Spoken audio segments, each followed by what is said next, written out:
to EU Masters. We're here for the finals. It's 1-1 between Karmine Corp and BTXL, and we have had some bangers so far, Trouble. What has it been, like almost 50 minutes each game? Oh, it's just with crazy. Back and forths, a team coming back from 10k gold and then another team taking it all the way. Yep.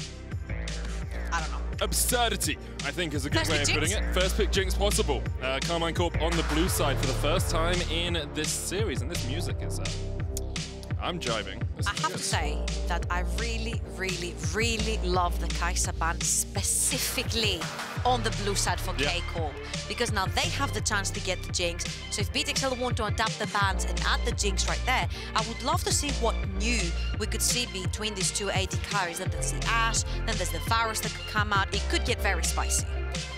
Definitely could. The bans so far, though, are exactly the same as they have been in every single game so far, and I wonder if we'll see exactly the same game as we've seen for Game 1 and Game 2, although with slightly different results across the course of the series. Something that's gone completely under the radar is Tristana. Yeah, just been Neither left. picked, no banned. We're on 11.7. Tristana is still incredibly damn strong. Sick adaptation from K-Corp. Banning the Hecarim so they can't trade the Jinx for the Hecarim. And now it's on, the ball is onto BTXL's court, right? If they ban the Jinx right here, they don't. Instead, they're going to get rid of the Thresh. It does mean that Nautilus and Renekton are available. That have been banned out in the last 2 games. Jinx immediately locked in here for... This is gonna be a Renekton Nidalee for BTXL. This is my gut tells me whenever they don't pick proper BTXL front to back, they do lock in the Renekton and the Nidalee for Marku. Immediately, as you say, the Renekton locked in for Roaming in the top lane. It actually looks like instead of Nidalee, they might go towards the Lucian in the mid lane. Well, the expectation is at least that it will be picked in mid lane. Yeah, I really like that. It also indicates AP jungler right here, whether it is the Lilia, the Elise, the Nidalee that we mentioned previously by Markoon. They have a lot of pressure in the mid lane as well with Hatrix onto the Lucian. If it ends up being onto Hatrix, traditionally, that's where Lucian ends up being, but Tristana is still a champion. So if K-Corp want to decide to hit back with the same side of the coin, they can't put Seiken onto that Tristana that he's very successful at. Instead, Sion will be the lock-in here. Expect that to go to Adam in the top lane, and now we'll see what Seiken decides he would like. Now, you have a couple of options here. You could pick support and then save your mid-jungle for the second rotation, or you could pick either your mid laner or your jungler here to make sure that that pool is not pinched further. The Udyr will be the lock, so Syncroft getting his hands on one of the holy triumvirate of junglers. He's been extremely great at playing the Udyr. He's more of a selfish jungler, so the Udyr fits him so well. He stays in his jungle, he gets ahead, and then he gets out with his chem tank, with his items, and wreaks havoc on the Rift. We also know that Adam's gonna be going on to tank on the top lane. You have a scaling ADC with the Jinx. You don't need to do anything. You just chill in your jungle, you farm, and you become a champion later on. And on the other side, AP jungler. What do you know? No real surprises that the Lilia has picked up for Markoon, although not a champion he is too well versed on across the course of EU Masters. Hecarim, of course, being that most played pick for the BTXL jungler. Pretty similar, right? One is a horse, the other one's a deer. Yeah, they both have 4 legs. Yeah. That counts, right? Yeah. It does. It does. Exactly. Tahm Kench and Rell will be the next rotation of bans. It looks like BTXL trying to get rid of some of the safety that Jinx can have in the lane. The Thresh, the Tahm Kench, maybe even a Braum ban would work here, just to try and keep that Jinx as vulnerable as possible as the game goes on. Tristana, still a champion. I would repeat, Yes. in 11.7. Hasn't been picked, no banned for 3 times in a row. Lucian and Tristana can completely decimate the early game. Very true. Never mind both in one team. Deadly chooses to get Tristana down bot lane. So if it's not banned here, which I'm expecting is probably going to be some sort of support, and Nautilus possible because it reaches Jinx really easily in the backline with the ultimate. I guess the only weakness with Tristana that is you have minimal AP threat on your team. Lilia can, of course, put down a lot of magic damage, but it would mean that you don't have another AP threat. That is not the type of guy Yeah, he's that's not gonna play pull like out a the Syndra AP or threat. something. Yeah, Right? So, true. So all hands on deck right here. Is Deadly gonna pull out an ace and show us what you said, like the AP? No, it would be crazy. Like, as you say, Deadly is not an AP threat Okay, player. So that makes sense. Instead, the Lucian is going to go down towards the bottom side. Orianna for Hatrix in the mid lane. And we'll see what Advienne decides to put alongside it in terms of support. Karmine Corp are looking for their mid laner and their support. We assume, of course, Sion has been flexed by some world champions into the mid lane, but, or former world champions. Doinby, of course, very well known for his Sion mid, but I don't think that's sort of Seiken's wheelhouse. Usually he likes to play something more aggressive like the Akali. I really, really love this from Seiken. It's like, how do I get past the Renekton? How do I get past the Shockwave? How do I get past the Lilia? It's by instantly having dive potential onto the backline. And I love this because if anyone's going to have access by K-Corp, it is going to be Seiken on that Akali. And he has been decimating fight after fight after fight and opening up the whole time. Looking down bot for BTXL, would you like to see a special like a Nami that Advienne plays a lot? Not professionally, I mean, not officially on stage, or the Braum, something that's extremely oppressive together with Lucian in lane, and try to take the 2v2 in your advantage, because Jinx versus Lucian sucks in that matchup due to the range. Like, you get poked down so easily by all the rockets unless you try to get the all-in onto the Jinx. I mean, Lucian Braum is a combination that's been known since both of the champions Tale as old as time. champions. It's a tale as old as time. It's a song as old as rhyme. Lucian Braum. It's a Winter's Bite, Concussive Blows bot lane. It can totally devastate you if it gets ahead, but as you say, Jinx has the range advantage. xMaddie also taking Cleanse here on the Jinx in the bottom lane makes it a little bit safer as we get on into that bot lane matchup.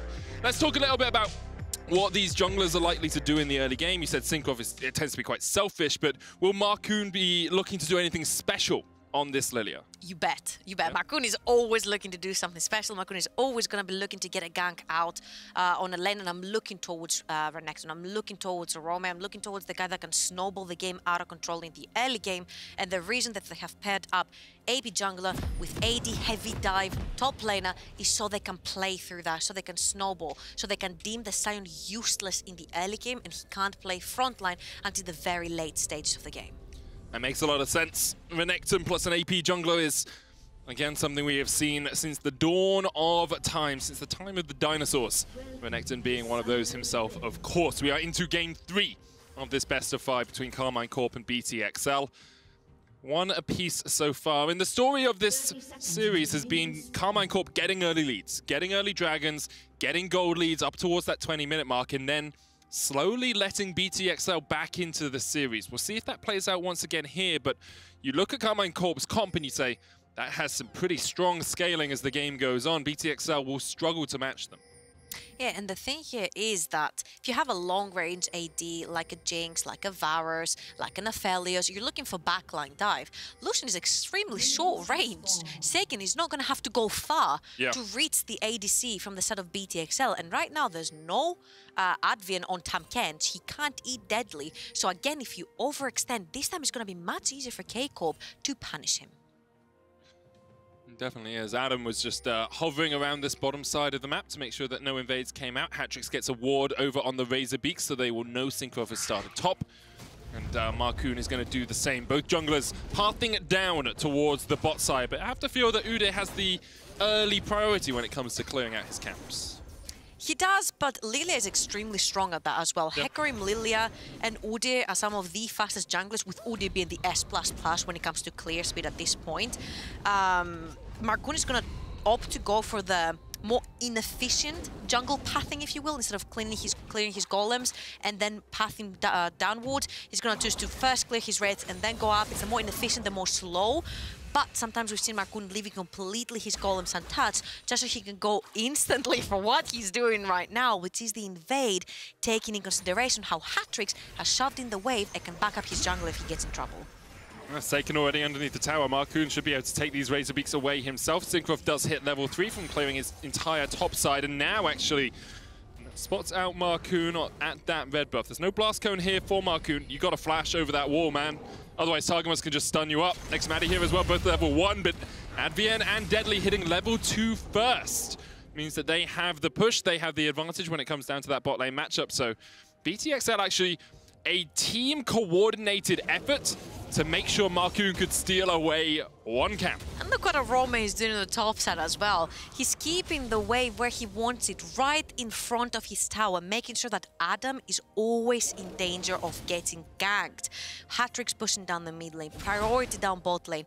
This is a BTXL that plays for the jungler rather than the other way around, but Hatrix... Flash bear slap in the mid lane. Hatrix tries to flash away. Does he have command protect? It doesn't look like it. Burst blood to Syncroft.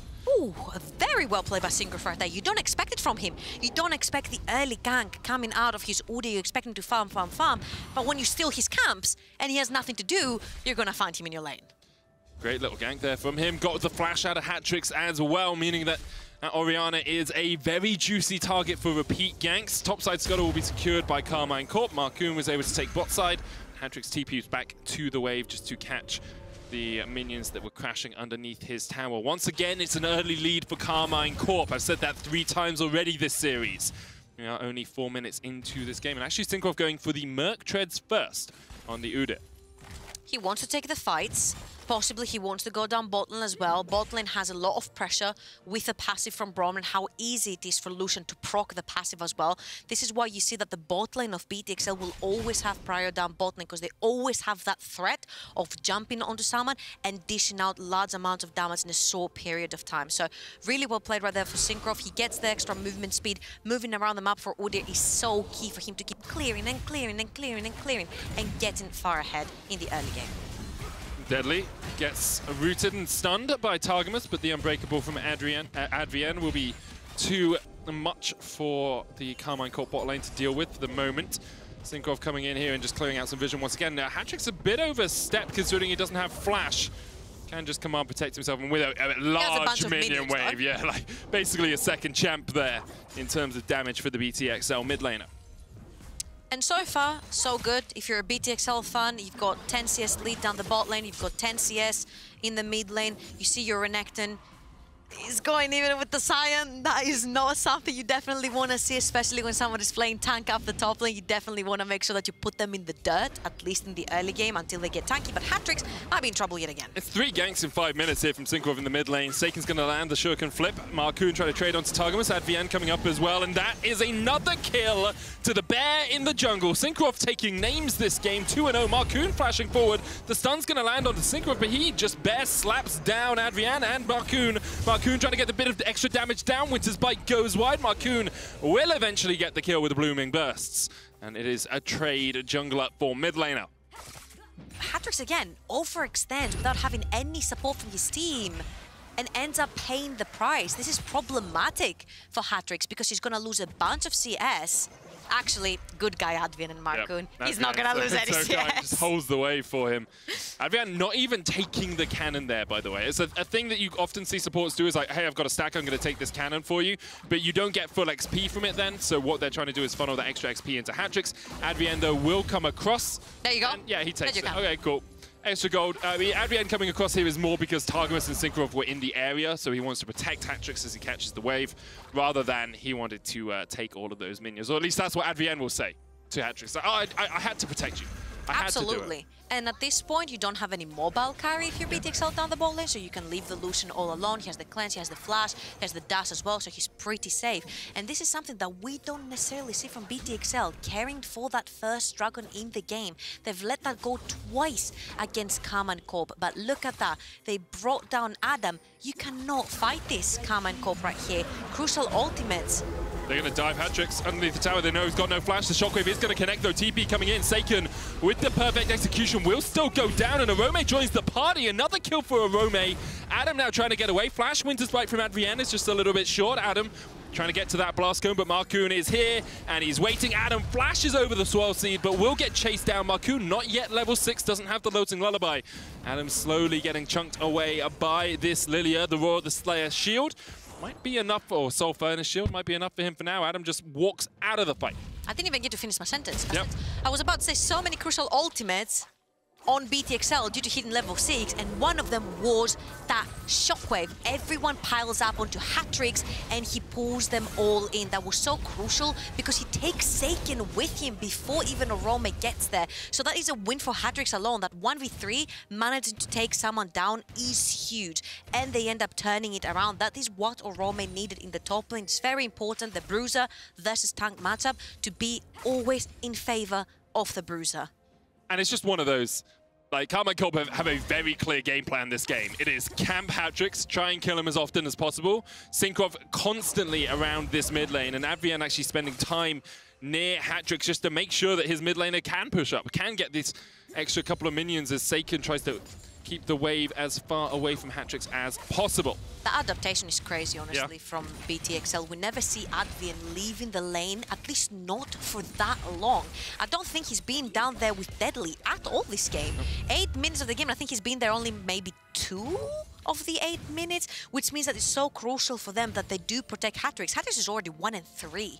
He's gone down 3 times. He has a mark on his head that says, "Kill me," from the side of K-Korp, and honestly, that is a great plan to have, because you've got Akali on Seiken, and Assassin getting far ahead in the early game is especially what you need, together with the Udyr. And the important thing about Advienne having to leave bot lane is you break up the duo. You break up the Lucian Braum, right? Like, that is one of the strongest bot lanes in terms of pure 2v2 skirmishing, and you're getting rid of it. But Marcoon is having none of it. They're looking for the fight here in the bottom lane.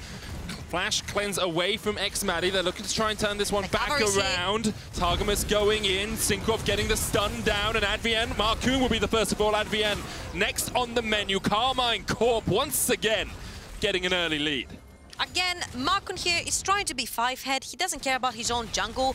Syncrov sneaks in, takes his blue. He's taking his jungle while Marcoon is thinking, I'm gonna dive bot lane to try and get a kill because I just hit level 6. But you're allowing Syncrov to run away with the game. Because even though you've got the level 6 first and you're getting the first gank, beautiful stuff coming in from Karma and Kolb to get out. There is still the cleanse on Xmati, and even though they get ulted by the Lilia right here, one cleanse is what it takes for Xmati to just walk out scar-free. Yes, it takes his Summoners right there, but look at that. The Udyr is there. Seiken and the Akali is roaming first. What do you know? And they end up cleaning up house. And the most important thing is that one of these kills did go to Seiken's Akali. Yeah, I think it's good that Syncrov isn't monopolizing all of the kills in this game. Has the Turbo Chem Tank right now. Gonna get stunned up with that concussive blows. Rome looking to get in there as well. Syncrov trying to run away. The Shockwave hits onto Syncrov. Look at how tanky the bear is right now. Like, he was able to survive for a very long time. In the end, goes down, shutdown goes across to BTXL, and now they're going to start up the Rift Herald. And Marcoon should be able to secure this himself. We almost have a kill per minute here. I love it. This is all or nothing, literally. They're fighting blow for blow again. And honestly, this is coming up ahead for K-Korp right now. The Udyr is going to be a massive problem. He's level 7, this is level 6 for Marcoon. Seiken level 8 right now. He has the Akali, he's got the boot, so he doesn't have to get too much about CC thrown his way. And he can actually try to threaten side lanes. So whenever you stop seeing Seiken, you're gonna have to start respecting from BTXL. It's actually a trend for BTXL to fall behind in the early game. They've been extremely careless, and K-Korp have been extremely on point to take that and run away with it.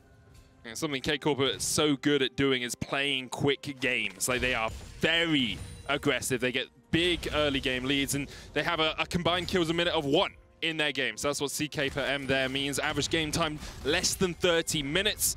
And don't tend to get to Soul Point either. That DS at the bottom, that's Dragon Souls. As we have seen, XL like to play later games. They like to get towards Souls. Oh, that's maybe because they're negative gold in the early game, and then they come back. Maybe because they fall behind early game.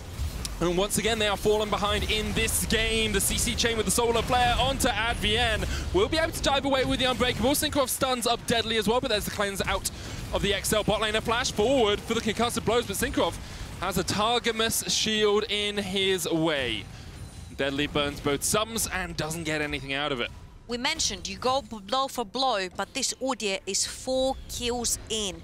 Chem Tank already completed. Yep. He's an absolute beast, a whole level ahead of Marcoon as well. He's going to create problems for BTXL and Karma and Kolb. I'm more than happy to have that on their side. He's literally running through a lane and completely taking Summoners, thinking that BTXL can actually kill him. TP comes out from Adam just to force BTXL away from this dragon. No soul stacking for BTXL. Syncroft will take the second dragon of the game, 12 minutes in, and it will be at least 30 minutes before either of these teams see that Infernal Soul as an option. There's Rift Herald available for Markoon. He's already picked it up. Wonder if he'll just run up towards top lane and put it down here. He knows that Adam doesn't have the TP, so he can just get on into this lane, give Arome a little bit more gold. You can see Arome actually already has the Gore Drinker complete, so he's the most fed player on the side of BTXL. And with this 5 plates in the top lane, he's going to be just that little bit more fed overall. At this point, you have to bet your chips on one member of your team. Yep. Unfortunately for Deadly, he hasn't been able to get this aggressive early game that we mentioned to shut down Xmati to try and get something going for his lane. And Hatrix has been the target for Karmine Corp the entire time, so you don't want to funnel gold in there. Who you do want to funnel gold is the 2-0 Crocodile that you have in the top lane that already has Gold Drink, and freeing him from the lane, making sure that he can roam around the map and try to create pressure, because that Udyr is so strong right now that someone has to somehow take care of him, and the only one who can right now for BTXL is Arome on that Renekton. It's going to be a difficult task. 4, 3, and 1, as we said, on the Udyr. Syncroft is truly showing up in this early game. Adam's going to be able to get himself 2 plates before the plates fall off as well, so gets a bit of gold back into his back pocket. And it seems like both teams have settled into just, you know, we'll farm the waves, we'll catch them as they come forward to us right now. Gold exactly even as we get towards that 14-minute mark. BTXL do have the extra tower, but for now, it seems they are willing just to scale up a little bit. But my expectation would be that BTXL want to force the tempo a little bit more. You know, Lucian Braum is an aggressive early game lane, but doesn't scale as well as something like a Jinx as the game goes on. And honestly, we haven't necessarily seen Markoon succeed in all these ganks. Yeah. We haven't necessarily seen him top lane, or Rome had to leave his lane to get the 2 kills. We haven't seen this draft. You literally first pick the Lilia and the Renekton together to sort of create problems up top lane, but the Sion had different choice right there. He was like, cool, I'll just go tank and you'll never be able to get anything out of me. And now BTXL are stuck between a rock and a hard place. They're like, cool, do we scale? And then this Jinx absolutely decimates us into the game. Do we try to play through another lane? And they've tried and failed. And with been all this back and forth that's happened, the Udyr has come up the winner right here. And if you look at the Akali, Seiken has been always behind Syncroft every single time, benefiting from all the assists that he's been getting. Now he has an item that's going to create problems in 2 minutes when the next dragon fight happens. Infernal Soul on the cards for these two teams. The Night Harvester complete, as you say, for Seiken. He is in a very strong position on this Akali. Arome trying to trade into Adam, but like, it's a Sion. What are you going to do? And at the moment, actually, Arome has the slice still available out of that slice and dice. Syncroft coming in with a stun, as well as Seiken is on the chase. TP coming in now as BTXL want to try and turn this one back around, but Arome is shut down. The shockwave hits 3, and Hatrix is just retreating from the fight. Once again, it's Syncroft that picks up the kill, which I'm sure Karmine Corp would like, come on guys, we want to give a kill to this Akali, but for the moment, he'll be happy just to get something on the board. Markoon looking for a trade here in the bottom lane, but Advienne just takes a huge chunk, and Karmine Corp are able to survive the dive. Beautifully done by Targamas, because BTXL, again, they knew that they were going to have to force a play down bot lane. You need to reply right there, blow for blow. But it just is not working because K-Corp are just playing that much better right now. Syncroft. I'm wondering if Markoon... Oh, he doesn't have the low. He doesn't have the ultimate. Yeah, that makes sense. I was like, could he just put him to sleep here and you just get the kill? But Seiken actually chasing onto Hatrix. Flashes away from the Shuriken and will be able to survive. But that's another summoner burnt. BTXL don't have TP on their mid laner. Seiken, 131 CS, as you say, 115. Is in a very strong position. And although the gold is even, the proactivity feels very much in favor of Karmine Corp right now. Absolutely, Syncroft is everywhere. Yep. We mentioned how he likes to chill in his jungle and farm, especially on the Udyr. This would be the perfect game for him to chill. He has a tank in the top lane, he has a farming ADC in the bot lane, and then an Akali who's going to have a rough time in the lane. But has he helped that mid lane? Because it was the only one that would suffer for them. Get that first item onto Akali and then force someone else onto the Orianna, but just using your E, not even your ultimate. All you have to do is run at them as a bear people tend to get pretty scared when you do that, and that's exactly what Syncrov is doing once again. Looking for Advienne, just gets the stun down. Targamas on the chase as well. We'll have the Zenith Blades. Solar Flare used. Glacial Fissure gonna answer, but the Super Mega Death Rocket. Karmine Corp putting all the kills on the wrong people, but they are getting a lot of them. 7 and 4 the score now. Deadly coming in with the culling from the side. Syncrov tanks it up, has a Warden's Mail to back up his Turbo Chem tank, and Seiken dives onto Deadly. Shockwave does hit Seiken, who goes in with a perfect execution, but will go down, and that's 2 quick kills over to BTXL, and the story of Karmine Corp overextending when looking for a play continues to this day. Arome now has a flank. Adam does have the flash, but he's getting chased down by Hatrix. Decimating Smash goes wide. Adam will not flash out of this one, you have to feel. He's stuck between a rock and a crocodile, and Hatrix goes on a killing spree. He was 1 and 3, and he's now on a killing spree. Hatrix well and truly back in this game. Absolutely, and honestly, that was all from the back pocket of Deadly. Yeah. Getting in there with the Lucian, playing more aggressive, putting down the auto attacks. We were waiting to see that Lucian come online, to play more aggressive, to utilize the passive from the Braum. Deadly proves right there, he doesn't need the Braum. He doesn't need his support. He can do it all on his own, and he absolutely destroyed that fight for Karmine Corp. So again, Advienne, the poor thing, he's just trying to get some vision for his team. At this point, their jungle is not even theirs anymore. Syncrov can run every single member of BTXL down on his own. They pile though a lot of ultimates to kill the support, which gives a lot of freedom for BTXL to play around the 3 members of Karmine Corp that don't have ultimates. Deadly plays extremely aggressive, and when Seiken sees the opening right here, he's trying to take it, but there's too much protection. The Orianna shields come through, the Orianna ult comes through, and then Deadly saves his cleanse as well and gets out scot-free. And while all this is happening, Orome has all the time in the world to roam down bot lane and not allowing Nexmati to get back into the skirmish. It just feels like, did you need to chase the support into his own jungle at the blue buff? If you're Karmine Corp, did you need to try and kill Advienne there? Because as much as you got it, there's a dragon, just take the dragon. It felt very greedy, it felt like an overchase, it felt like, well, it smacked to me of game 1. It smacked to me of exactly what they did early on in game 1 that let Deadly get back on into the game. And here, they were building a lead, they had a gold advantage, they are now 1,000 gold behind, and they're a dragon to the worst as well. Syncrov once again trying to get into this jungle, but Markoon has even out the level discrepancy that was there. Hatrix has got towards his first completed item. Markoon has his first completed item as well, and it's, you just made a little bit of an overstep. Karmine Corp and BTXL are starting to prey on those mistakes. Syncrov pulled back. Here's the Glacial Fissure as well. That's going to knock him up. The stun with the concussive blows comes out. The culling goes wide. And Syncrov is able to retreat back into his own jungle. 3 ultimates right there. Yep. The Udyr does not die. Doesn't even need Super Slice. Doesn't have it. Doesn't matter. And I'm actually going to side with Syncrov right there because he might have looked greedy. He might have looked like an overstep. But we saw BTXL have leads and never using them on the character they have them. And Syncrov here says, okay, I'm holding my team's gold in my hands. I need to be proactive. I need to be finding these picks. I need to be making it a 4v5 in favor of my team. And honestly, you miss 100% of the shots you don't take, mate. That is true. That is true. What better place to step up than the EU Masters Final as he flashes in for Markoon. Syncrov still chasing in here. Super Mega Death Rocket's going to go a little bit wide. The Loathing Lullaby available for Markoon. Syncrov has the debuff he has a tent in there, off him. Yeah, he's in this part of the jungle. He's just camping as much as he can.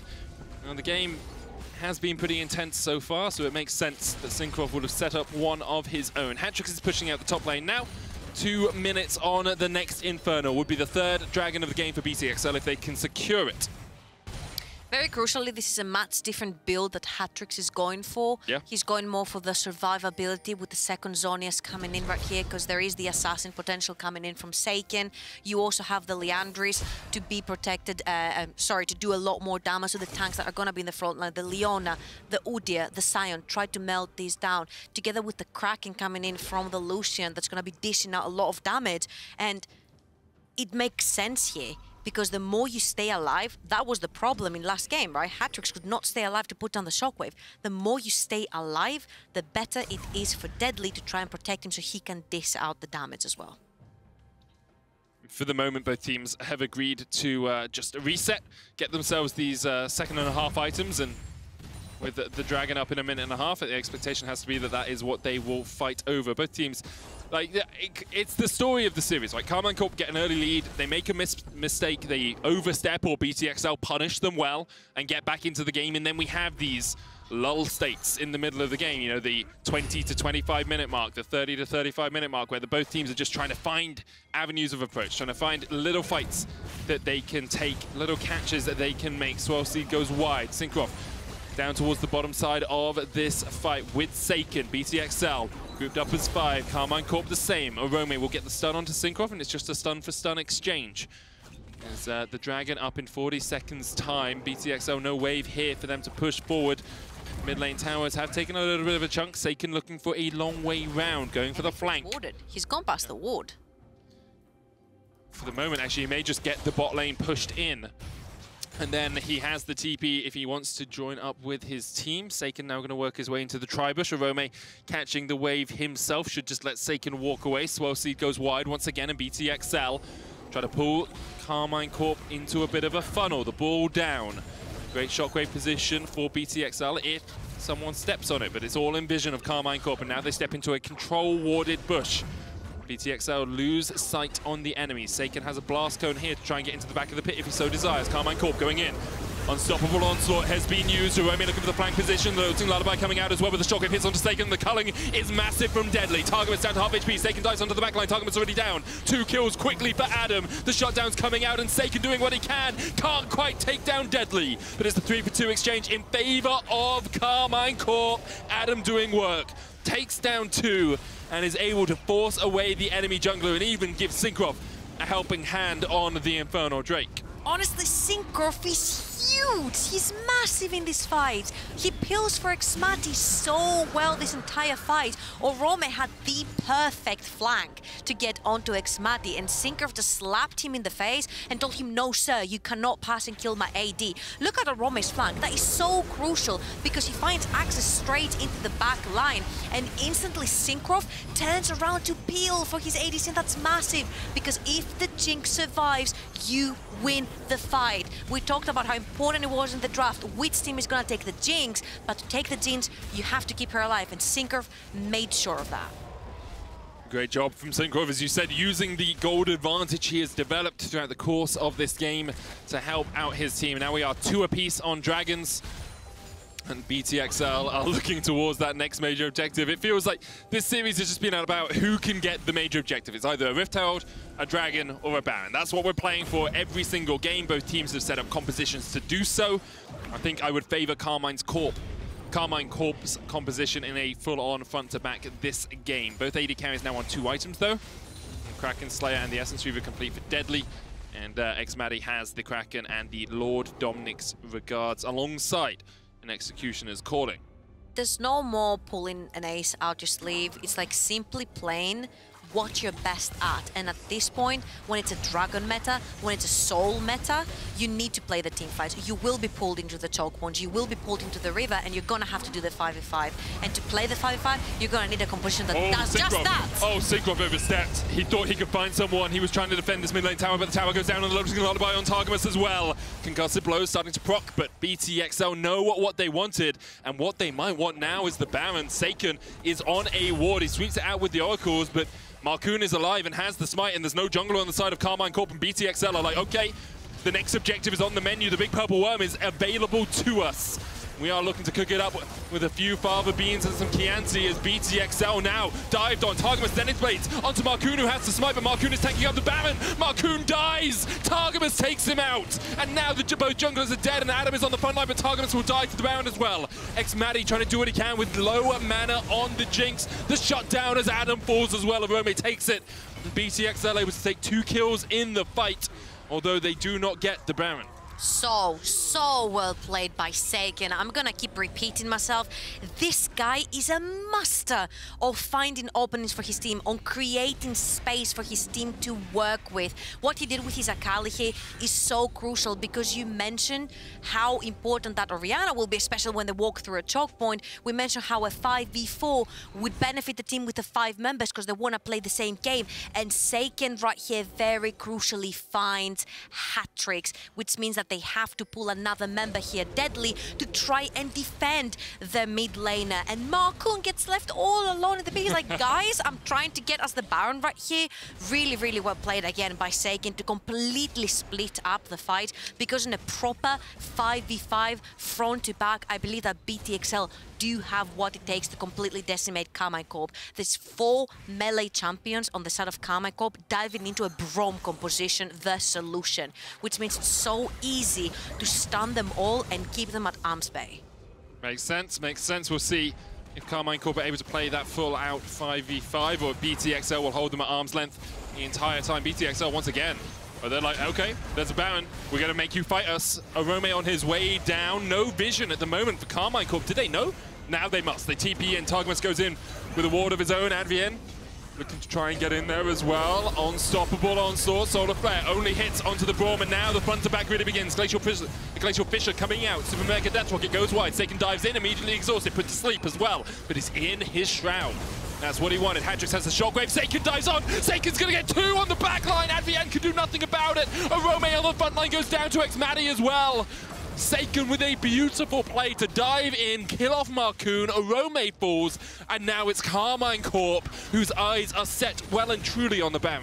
Over and over and over again, it is Seiken finding the opening. Seiken splitting BTXL in half. If they're in half, they cannot fight. Seiken is gonna back, TP. He's gonna TP. Right behind them. Advienne. Well, he's like, okay, I'm dead first. I have to feel here. Winter's Bite comes out. Unbreakable used as well. The Baron secured. Seiken gets another. Now he's looking for Deadly. And there we go. Seiken diving in. Maybe a little bit too greedy there, but almost took down Deadly.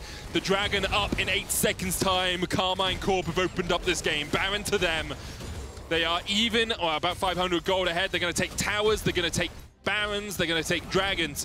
I want to have another look at this fight. Again, look at this madman. K-Corp throw all their ultimates on Advienne onto that Braum. Seiken doesn't care to take this fight. He jumps straight into backline. Everything thrown at him. The sleep, the exhaust, the ball, everything. He still finds the opening in the backline. Takes out Marcoon, smite down, splits down the fight, means BTXL cannot front to back. They cannot protect their Lucian, therefore they cannot win the fight. Just too much damage coming out from xMatty and Seiken in these battles. 29.5 minutes in. Karmine Corp have the Baron. They got the 3rd Infernal Drake, or they got their 3rd Drake, which was an Infernal.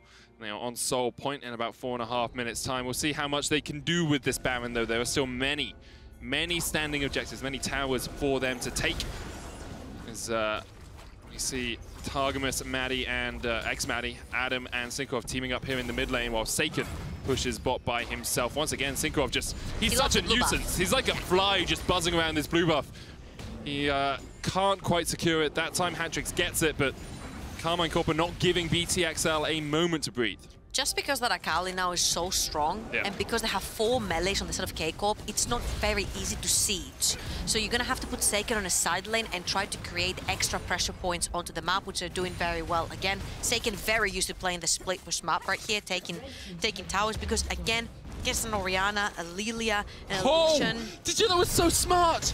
I'm sorry, xMatty rocketed the minion that Adam then hit back towards Deadly, and that was so beautiful. It was really well played. That's why Deadly's Aphelios. Yeah, Aphelios ultimate. Oh, it was really well done. And now Seiken gets to continue pushing in. Sorry, I totally interrupted you, Trouble, but Arome is going to get stunned up here. Go back, hit me with your point. Go on.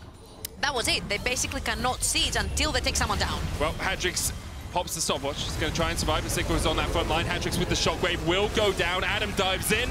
The sleep's only going to land on him. Arome TPing into the fight as well, but he cannot do much. xMatty able to stun lock him and take him down. It's double for Sinkrov. Seiken still alive somehow, diving inhibitor towers. He will get shut down, but in the end, Adam will kill off Marcoon and Marknoon, and it's only Deadly left alive. This should be the game for Karmine Corp as they look to push in. It's spring once again for the LFL. They are looking to continue their tradition of winning the EU Masters in spring.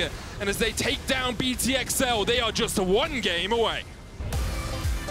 They didn't have to pull any aces up their sleeves, because that execution that they've pulled out 2 games in a row looks flawless. They came in much more decisive in this game. They knew exactly what their composition needed to do. They knew exactly who they needed to snowball ahead in the early, which was the Akali. Synchro absolutely ran away with it. They took the flash from Hatrix and they did not let him breathe this game. They got the Udyr ahead, they got the Akali ahead, and they just run away with the game. Really well played. You do have to give credit to Synchro. I doubted him a little bit in the mid-game. I thought he was being overly aggressive, but as you said, he was pushing his advantage as much as he could, and it continued to work out well for Karmine Corp. They're just 1 game away from an EU Masters title. Let's see if they can get it after this break. Tell me how you feel tonight. I don't wanna waste no time. Been patient for a while now, let me know. You act like your hands are tied, but you don't leave me satisfied. And I'm not gonna chase you anymore.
And welcome back to the EU Masters final. K-Corp come with a bang here in Game 3 and take down BTXL in a quick game, actually, guys. Yeah, I was surprised it ended so quickly when Hatrix was ahead. Deadly was also quite ahead. He had a shutdown on himself. But all of a sudden, the game was just blown wide open by BTXL starting Baron, K-Corp cleaning up, and from there, they were able once to get the Baron, push down, and they just ended the game so fast. Yeah, and this is just looked like a familiar K-Corp again. This looked like K-Corp in groups. Like, this took me back. I thought this was going to be way more competitive than it initially was, but they're doing such a good job at getting Seiken ahead on this Akali. At least they were trying to. Yeah, and I feel like their adaptation was very good because they were forced on the blue side when BTXL chose the red. And what we expected from Game 2 or coming into the Game 3, we expected them to go for the counter pick on top, but instead BTXL blind picked the Renekton. They go for the AP jungler. And there was a lot of question marks to me coming from draft, but I think K-Corp adapted adapted really well, blind picking the Sion for Adam, playing this weak side-esque lane with a scaling AD carry, playing for their mid laner, which was their win condition, and then Seiken to me was the standout player in the series, right? You had Maddie on the Jinx, he was doing his job, but Seiken was the standout in the Akali, popping off in the fights. And that's the thing, like he's doing, like normally when you think Seiken, you think that Ryze, but last game it was Corki. This time around he does it on the Akali again. He's just bringing multiple flexible playstyles into this, and he keeps being a threat on them. He clearly is something that needs to be dealt with from the side of BTXL, but they've been struggling to do it this time around. Yeah, and I feel like the way they dealt with him was very odd to me. You know, with the first rotation Lucian, I was like, okay, Hattrick is on Lucian mid, that's going to be very strong. But then they just take away Orianna, and then they get a counter pick in mid with the Akali. There's no real CC on the enemy team, barring the Braum Renekton, which is not very reliable because the Akali can opt into early Merc Shreds against double AP mid jungles. There was a lot of question marks for me in BTXL's draft with this Lucian flex towards bot. Although Deadly was ahead and he was doing a lot of damage, he doesn't have the range to deal with Seiken and Mati. Yeah, and it also just, it kind of took a different turn towards where this series has been heading. There wasn't really that reliable backline damage carry you could have for you this time around. So with the Lucian, like, you want a timer as well. And throughout this series, it haven't been about being on a timer. It's about going for that late game, having that team fight insurance, but you just didn't have that this time around. Yeah, I was about to say we've kind of seen the switch here in the compositions because we've been used to seeing K-Corp take the more early game focused compositions and BTXL trying to fight for these late game comps, but it didn't go that way for them here. Yeah, it feels like their early game plan was clear though for K-Corp, right? Very strong early game team. We've seen it in the stats. They're so far ahead. The Hare versus the Turtle, and their obvious win condition was mid. Now, the first gank was good. The second gank, although Syncroft did manage to get the kill on the Hattricks, the trade-off was pretty good from the side of Markoon collapsing there alongside Advienne. They trade 1-for-1. And then as we keep the replays going, a third gank happens in mid, but this time it's a 3-man dive. They have TP advantage, players are collapsing, and this one was a disaster for the side of K-Corp and what made the game kind of prolong itself from the early stages, which it looked like Seiken just had full control of the game because Hattrick was getting spam ganked. Yeah, for sure, because Hattrick at this point in the game, he was just falling behind. There was not much to do from him, but this dive alone secured him a way back into the game, make sure that this Orianna late game carry, as we know her as, was scary towards that late game. It was the one who created space between them in the fights, because there was not a lot of range to work with on the side of BTXL. It was up to Hattricks for the most part to keep them away from him, to keep them at bay for the carries. But when it came down to it, with the Braum, with the Renekton, it was not enough. They were getting outmaneuvered by the side of K-Corp, and it was just so easy for them to play around the win conditions. Jinx was there completely untouched in the backline. Akali in the Twilight Shroud, they couldn't get to her at all. It was so easy for him to get out of the Shroud. Was a champion with extreme mobility and just shut down the enemy AD carries. Yeah, definitely. And as we get into the Drakes and the Baron fights, that's when you saw that kind of come to fruition. Completely right from Gullborg. Orianna was the only real ability, whereas Seiken could do whatever he wants in the fights, diving in with Akali. If Hattricks dies, he can just take over. Yeah, we know that K-Corp have multiple members within the team that can carry. It was Seiken show here. We'll see who it's about for the next game. We know that BTXL chose red side for game 4. Again, they have the counter pick. Are they going to give it to Orome here? Because they have strong top laners, as we said in the pre-show. Maybe it's something they can play with. Yeah, definitely. I mean, the Renekton early rotation was really good from the side of BTXL, but as you can see in this replay, it wasn't really Orome that could do much in these fights. I felt like the full front line with the Udyr Sion was too much for him to get past. And even if he does, there's a Leona in his face. Mati has too much range. And there was so much responsibility on Hattricks in these fights. I feel like the second he died, BTXL had no range whatsoever. They just had a Lilia, Lucian, Braum against things like Jinx, Leona, Sion. There was really no way they could gap close and chase down K-Corp. So that's why you saw team fights. Once one member falled, it slowed down a little bit. Then K-Corp always had the advantage. So BTXL on red side now, I think coming into this draft, Jinx priority, to me, is through the roof right now. This champion seems to be the biggest pick of the series, despite BTXL losing on it in game 2. I think it's the strongest. Maybe target that, or look for some kind of better picks towards the mid AD carry side. Give Deadly more kind of agency in the games, because Lucian ain't it. Yeah, and that's the thing. Like, I think this is just kind of a do-over for them again. We saw the red side coming in here, and you talked about it, Kadriel. You talked about how this Lucian into B4 or R4 Orianna immediately just saying, all right, the flex is up. There's not much to do about this here. Like, I think you need to come in with a different mindset here. I think if you want to secure a reliable AD carry, as soon as that Kai'Sa ban comes out for K-Corp, respond with it with the Jinx. And then you still have the Sire or the Ezreal or the other AD carries we've seen for them. Varys, as you mentioned yourself. I think there's still a lot in the arsenal that you can pull out here, but I think you need to be very clever about how you do it and not just give away all your cards at once. Yeah, definitely. I think The problem with BTXL's draft, although the Lucian pick was fine for me, I feel like what they should have done is 4-pick Leona, deny the strongest engage support, and then last pick their AD carry on mid and give away the Lucian flex last second. I feel like counter-picking Braum with Leona is not really that great against the Jinx because, yes, you can get the push in the early levels, but it's not going to really negate you in the team fights or give you that point-and-click engage that I think BTXL kind of lacked with the Orianna. Yeah, and now it's match point for K-Corp, and we talked about the game, we talked about the draft, and we know both teams are playing on top of their game right now, but as I said, it's match point. There's one chance only for BTXL to make it back into the game and bring us to game 5.